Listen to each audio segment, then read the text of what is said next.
ايه هو السر اللي هيخليها تقعد فتره طويله. ويلا كده مع بعض بينا ننزل بالمقادير. ومعايا كده زي ما انتم شايفين طماطم انا غسلتها، دي حوالي بالظبط 4 كيلو او 4 كيلو شويه من الطماطم. وكمان معايا معلقه كبيره من السكر الابيض السنتر رفيش، دي حجم المعلقه اللي هي بتاعه الاكل اللي انا استخدمت بيها السكر. ومعلقه صغيره ربع المعلقه بتاعه الشاي من ملح الليمون، وهو ده السر اللي هيخلي الطماطم تتحفظ فتره طويله من غير ما تبوظ مننا.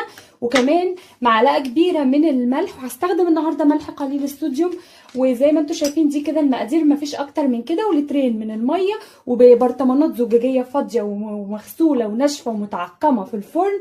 بفتح الفرن واعليه على اعلى درجه حراره، ولما يبرد لما يسخن جامد الفرن بطفي عليه واحط البرطمانات الزجاجيه وافتحها